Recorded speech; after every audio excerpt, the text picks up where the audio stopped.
रात के सन्नाटे में गूंजती आवाजें। आधी रात का समय था। बाहर घनघोर अंधेरा था और तेज हवा चल रही थी।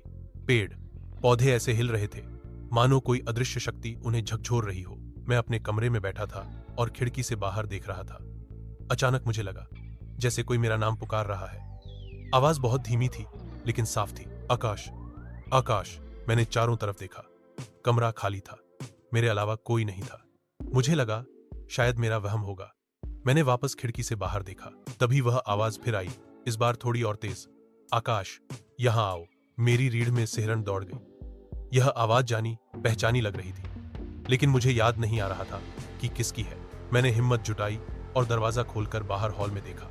अंधेरा था, बस चांद की हल्की रोशनी कुछ परछाइयां बना रही थी। तभी मुझे अपने पैर के पास कुछ महसूस हुआ। मैंने नीचे देखा। वहां एक पुरानी मैली गुड़िया पड़ी थी। उसकी आंखें चमक रही थी जैसे वह मुझे घूर रही हो। मैंने उसे कभी नहीं देखा था।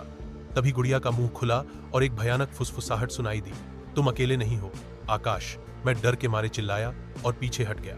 गुड़िया ने अपनी जगह से हिलना शुरू कर दिया, मानो कोई उसे खींच रहा हो। वह धीरे धीरे हॉल में खिसकने लगी। मैं उसे घूरता रहा। वह सीधे मेरे दादी के कमरे की तरफ जा रही थी, जो सालों से बंद पड़ा था। दादी का निधन हुए 5 साल हो चुके थे और हम उस कमरे में कभी नहीं गए थे। गुड़िया दादी के कमरे के दरवाजे के पास रुक गई। दरवाजा धीरे धीरे अपने आप खुलने लगा, एक भयानक चीखती आवाज के साथ। अंदर से एक अजीब सी सड़ी हुई गंध आने लगी। गुड़िया अब दरवाजे से अंदर जा रही थी और जैसे ही वह पूरी तरह अंदर गई, दरवाजा धड़ाम से बंद हो गया। मैं कांप रहा था, लेकिन एक अजीब सी जिज्ञासा ने मुझे अपनी ओर खींच लिया। मैं धीरे धीरे दादी के कमरे के पास गया। दरवाजा बंद था। मैंने हिम्मत करके दरवाजे के हैंडल पर हाथ रखा। वह ठंडा और चिपचिपा था। मैंने हैंडल घुमाया और दरवाजा खोला। अंदर का नजारा देखकर मेरी चीख निकल गई। कमरा पूरी तरह से बदल गया था। दीवारों पर लाल रंग के अजीबोगरीब निशान थे, जैसे किसी ने खून से कुछ लिखा हो। हवा में एक भयानक बदबू थी और कमरे के बीच में जमीन पर वही गुड़िया बैठी थी। उसकी चमकती आंखें मुझ पर टिकी थी, लेकिन इस बार गुड़िया के हाथों में एक पुराना धूल भरा फोटो फ्रेम था। फोटो में दादी थी, मुस्कुराती हुई।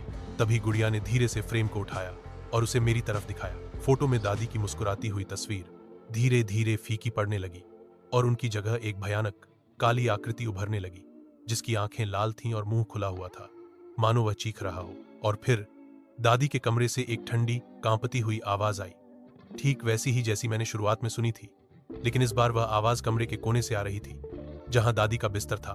तुम मुझे ढूंढ नहीं पाओगे। गुड़िया ने फोटो फ्रेम गिरा दिया और वह जमीन पर बिखर गया। मैं चीखता हुआ वहां से भागा, कभी मुड़कर नहीं देखा। उस रात के बाद मैंने कभी उस घर में कदम नहीं रखा। आज भी रात के सन्नाटे में मुझे वह आवाज सुनाई देती है और मुझे लगता है कि गुड़िया की आंखें मुझे घूर रही हैं, जहां कहीं भी मैं हूं।